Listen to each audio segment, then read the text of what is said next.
السلام عليكم، عاملين ايه واخبار يومكم النهارده العيد، كل سنه وانتم طيبين. حبيت ان انا اقول لكم كل سنه وانتم طيبين واعمل معاكم جبت كحك العيد وغيبت العيد. معلش انا ما عملتش السنه دي، بس يعني ايه، الحمد لله اشترينا برضه وفطرنا بيتنا واقل حاجه بتكفي. دي غريبه. جبت الطبق ده اهو، الكيلو منه الكيلو ب 80، نص ب 40، نص ب 40. ودي برضه ب 80، نص نص كيلو بتاع بدفار بالشوكولاتة ب40 برضه، نص طبق واحدة ب40. وجبت كيلو كعك برضه على قد ايدك، يعني كده الدنيا غلا برضه، كيلو واحد اهو. اهو اه، والعلبة اهي، حبيت ان اوريها لكم. وكل سنة وانتم طيبين، وربنا يجعله عيد سعيد علينا وعليكم جميعا يا رب. حبيت ان انا ايه اصبح عليكم واقول لكم كل سنه وانتم طيبين النهارده بمناسبه العيد.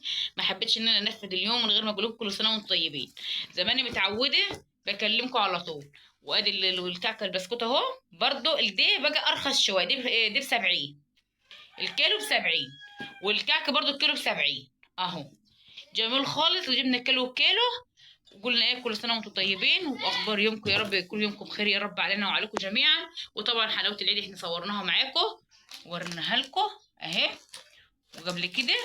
بس برضه حبيت ان انا اقول كل سنه وانتم طيبين. والسوداني اهو احنا جليناه، بس مش يعني ما حبيتش ان انا اصور لكم على الفرن بتاعنا لان الفرن بتاعنا مش كويس، ما رضيتش اصور لكم عليه. والبلح اللي احنا كنا مصورين عليه والحلاوه والترمس اللي احنا صورنا عليه وعملنا عليه فيديو واحنا بنسلقه. وكل سنه وانتم طيبين، وربنا يجعل يومكم بخير يا رب علينا. هنعبي الكعك مع بعض في ايه، في الاطباق. احنا حطينا الشوكولاته وحطينا الحاجه فيها في الاطباق. بس هعبي معاكم الكعك اهو.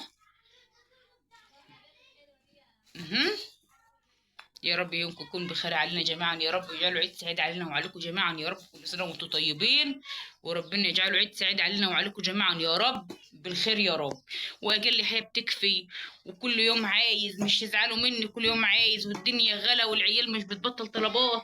ولبس العيد وحشة العيد. بس ان شاء الله بامر الله هنعمل مع بعض الكحك والبسكوت. احنا برضو يعتبر لسه مستجدين. بس ان شاء الله يعني انا عندي ايه، امل ان القناه تكبر والدنيا تكبر كده وتبقى حلوه مع بعض ونبقى حلوين مع بعض باذن الله.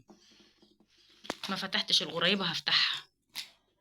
كل سنه وانتم طيبين، ربنا يجعله عيد سعيد علينا وعليكم، عيد الافطار يا رب. يجعله عيد سعيد علينا وعليكم جميعا يا رب. الناس هتعمل ايه، كل يوم عايز اللبس والحاجه غاليه، والناس هتعمل ايه. اه، حبيت ان اوريكم. وخلي بالكم احنا في الفلاحين بنعمل مهلبيه وبنعمل حاجات كتير. يعني بالنسبه لنا العيد عندنا بيبقى كلفه جامده، مش هدوم وحلاوه بس. يعني احنا عاملين مهلبيه وعاملين كنافه وعاملين حاجات كتير. بس طبعا ما صورتوش كوش وانا بعمل، فيعني مش حبيت ان انا اطول عليكم الفيديو، بس حابه ان اقول لكم كل سنه وانتم طيبين، وربنا يجعله عيد سعيد علينا وعليكم جميعا يا رب. وما تنسونوش باللايكات والاشتراكات كده يا رب. ايه، يجعله عيد سعيد علينا وعليكم جميعا يا رب. ما تنسوناش بالاشتراكات واللايكات عشان القناه تكبر كده ونفضل مع بعض على طول. وكل سنه وانتم طيبين، والسلام عليكم.